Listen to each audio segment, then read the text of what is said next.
est-ce qu'il y a des rôles qui ont eu un impact sur toi personnellement? Ouais, il y en a eu plein, bien sûr, ouais.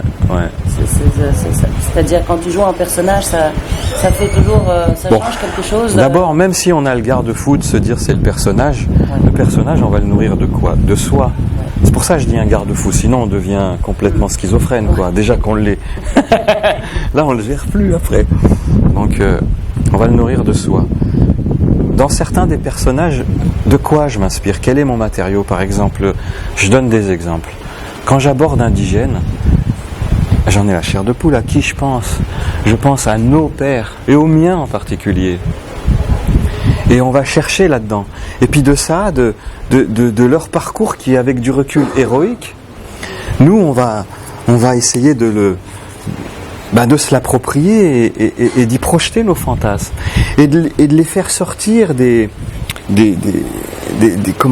clichés ou des images péjoratives qu'ils ont pu avoir pour donner une image de nos pères.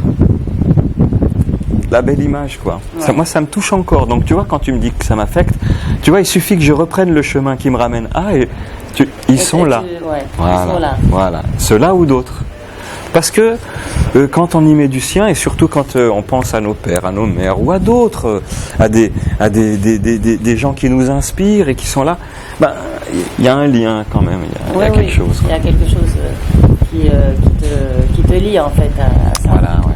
Et toi, tu n'as pas que des rôles, disons, de Mandy ou dans des films d'action. Tu choisis beaucoup aussi des rôles dramatiques ou des rôles complètement. profonds. Mais encore une fois, et ça change complètement. Même si je prends le rôle c'est le mimétisme, hein, ça. Comme j'ai le temps avant.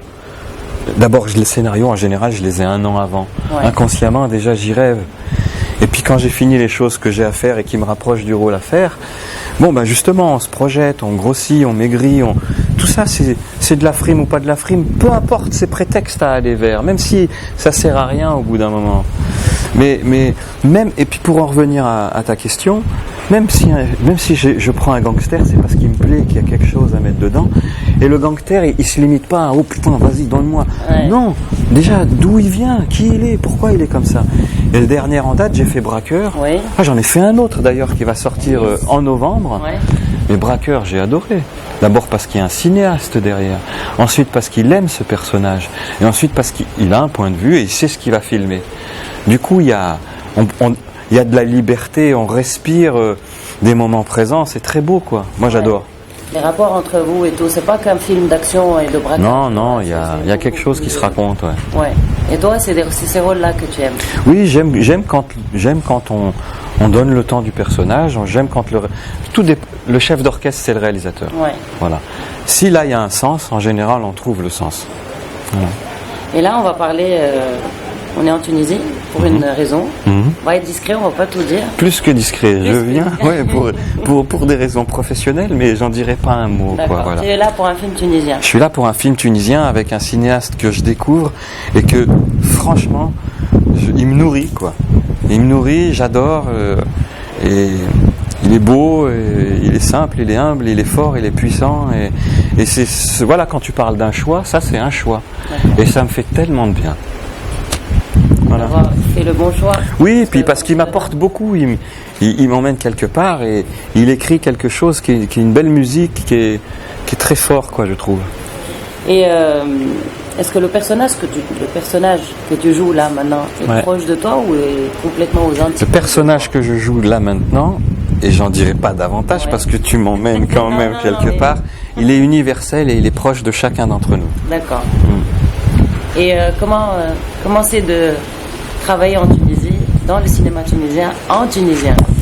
Alors, je ne saurais pas comment te répondre à ta question, si ce n'est que, là pour le coup c'est le cas, mais c'est pas tant le fait qu'il soit tunisien, chilien, américain ou autre, c'est son univers. Je rentre dans une famille qui est la sienne, il m'invite chez lui si tu veux, et au sein de cette famille, je deviens un membre de cette famille, et du coup, voilà, peut-être que je répondrai un peu à ta question. Du coup, c'est tronqué parce que je ne découvre pas la Tunisie de manière frontale. Je la découvre encore avec un autre garde-fou qui est lui, qui me protège et qui me fait découvrir son univers. Et je ne travaille que comme ça. Pour être sincère, je prends même pas le temps de sortir et d'aller là ou là ou là. Et à la limite, d'abord, j'en ai pas vraiment le temps. Et dans mon jour de congé, je cherche pas à le faire. Je m'enferme je découvre, si tu veux, je vais découvrir la Tunisie à travers ce film, c'est tout. De même que j'ai découvert l'Amérique à travers un film que j'ai fait, de même que Mais là, c'est plus proche de toi. C'est proche de moi. Ton pays, c'est ta langue. Oui, alors ça, pour le moment, j'arrive pas à le gérer parce que, si tu veux, il y a une forme non pas de réconciliation, mais de retour aux sources qui, à travers ce projet, donc du coup quelquefois je suis un peu chamboulé parce que ça me touche aux tripes et j'ai des sentiments qui me viennent ou des réactions et ça me déstabilise. Ajoute à ça que pour des raisons familiales, en même temps que je fais ce film, il y a d'autres choses qui m'amènent là et inconsciemment je me dis tiens c'est bizarre, je retrouve ma famille et je fais mon métier, heureusement avec un beau projet finalement. Donc pour le moment je suis la tête dans le guidon, comme on dit, d'analyser tout ça je verrai en rentrant, mais voilà. Mais tout se goupille bien. Tout se goupille bien. Super. Et j'ai une question alors, est-ce qu'il y a un rôle que tu rêverais de faire? Écoute, il y en a plein que j'aimerais faire. J'aimerais être super-héros, j'aimerais être machin, mais finalement quand on trouve le bon rôle et qui nous emmène, on trouve tout dedans. Mais ouais, j'ai bien sûr, j'aimerais, je sais pas que te dire. J'aimerais faire Batman, moi, avec Christopher Nolan, celui que fait Christian Bale.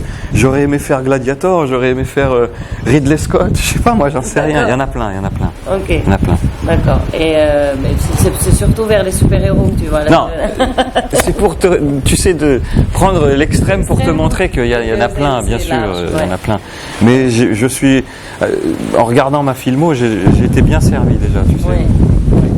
Et là, tes projets, c'est quoi? Mes projets, alors, il y a ceux que je peux te dire, c'est-à-dire qu'il y a 1 ou 2 films dans les tuyaux déjà qui se préparent. Et puis, je pense qu'il y a une pièce tu reviens au théâtre? Oui, j'ai un texte là qui me suit depuis un moment. Et je crois que je vais trouver le moment de le monter, de le faire à Paris, en France, voilà quoi. Et je sais que tu as réalisé un peu. Non, pas encore, mais ça me trotte dans la tête là. C'est vrai? Voilà, oui. Ça m'accompagne depuis un moment et j'espère bien y arriver. T'as un scénar, t'as un bout de quelque chose? J'ai une idée. C'est vrai? Ouais. En montagne, là, tu es en train de... Non, même pas. C'est-à-dire de t'écrire... J'ai une idée, voilà, j'ai une idée. Ouais. D'accord. Tu ne m'en diras pas plus? Non. Rien, zéro, je peux rien. Non. Ok, c'est pas une autobiographie il y aura... Ça sera pas une autobiographie au premier degré, mais je vais y mettre du mien, ça c'est sûr, ouais. D'accord, sûrement, oui. Ouais. Parce que tu tiens dans chaque personne. Je veux dire que je parlerai de moi de façon transposée, quoi. Ok, d'accord. C'est super. Maintenant, on va jouer au petit jeu du portrait chinois. Voilà, Inch'Allah, j'ai réussi ce coup-là. Vas-y.